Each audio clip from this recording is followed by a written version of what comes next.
What is a spagyric tincture? Spagyric essentially means herbal alchemy.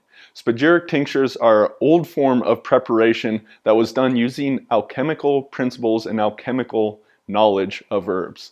Now, a lot of people think that alchemy was just kind of the forerunner of chemistry and something old crazy people did, right? But Sir Isaac Newton was an alchemist and he created gravity essentially. So we know that there really was something there. Now, it's interesting, Sir Isaac Newton apparently died doing alchemy. He was working with antimony, which is a heavy metal that is quite poisonous if not done correctly.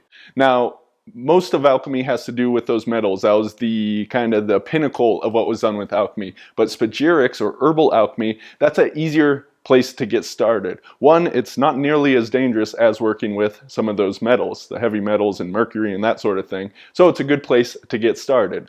But there was some really cool things that were done by the alchemist. And spagyric tinctures was one of those things. There's all sorts of different spagyric preparations, but the spagyric tincture is essentially the easiest thing to get started with. Now at Lost Empire Herbs, a number of our tinctures are spagyric tinctures. Our ashwagandha, our nettle root, our blue vervain, and more tinctures coming in the future. Our pine pollen is not currently spagyric, though sometimes we do have a VIP pine pollen spagyric tincture available. But the spagyrics, it really essentially is just a way to make a more potent herbal tincture than a traditional one.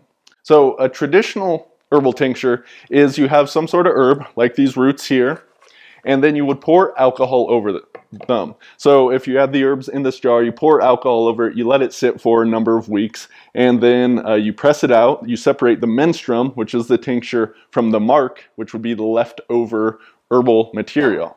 Now a normal tincture, the marc is in just discarded. It's spent, it's done with, there's nothing left there, except there is. So over here I have a soxhlet extractor. That is something somewhat separate from doing spagyrics. You can do a spagyric soxhlet extractor, but that's something else. I just have this going, and if you're curious about that, I cover that in another video. But this is just another way tinctures can be made. What you do with the spagyric tincture is that spent marc, you take this and you burn it down. You use a crucible such as this. I have a kiln outside. You can see a picture of that. You can use a wood-burning stove, different ways of heating up the material. And the thing is, you burn and you grind. You burn and you grind until you get down to a finely powdered dust. This actually still has a little bit more to go. It's not quite down all the way, needs a little more grinding, and it should turn into a slightly more whitish powder, but it's almost there. And with that powder, what you're doing is you're getting what the alchemist would call the salt of the plant, or the mineral matrix, the mineral component of it. It's the body of the plant, which is discarded in normal tinctures.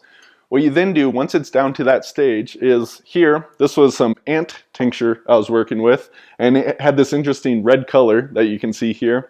And what you want to do is, using some distilled water, you are separating the insoluble minerals from the soluble minerals. And we only want the soluble minerals because that's what's going to be able to get back inside the tincture and thus available for us, versus insoluble minerals that would just essentially be kind of grit at the bottom of a bottle. So we want to separate those off.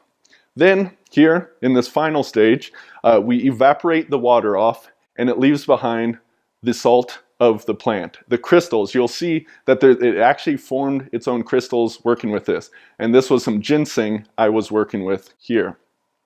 You then take that, chip it up, break up the crystals, maybe add in a little water, and then dissolve this back into the tincture, and then you have a spagyric tincture. So you have this mineral matrix, the salt of the plant, the body of the plant, added back in, and that is why it produces a stronger, more potent medicine. You could just think of it, there's all kinds of different minerals in here, so you're adding that trace mineral component back into it. If you want to look at how the alchemists thought of this, you're putting the body back into the tincture. Therefore, it's better on working on your physical body because it has all the components of the plant available, so it's more embodied and it's able to work on your body better. There's a lot more to spagyrics than just this. The spagyric tincture is just one of the simpler ways of making spagyric preparation. There are far more complex ones, and this stage, just the calcination, as it's called, the burning and grinding of the plant material, does add a whole lot more work, a whole lot more steps into what you're doing. But as I said, it yields something stronger. So that is why our ashwagandha, our nettle root, our blue vervain are much better, also more expensive than most of what you'll find on the market, because it takes a lot more work to do these.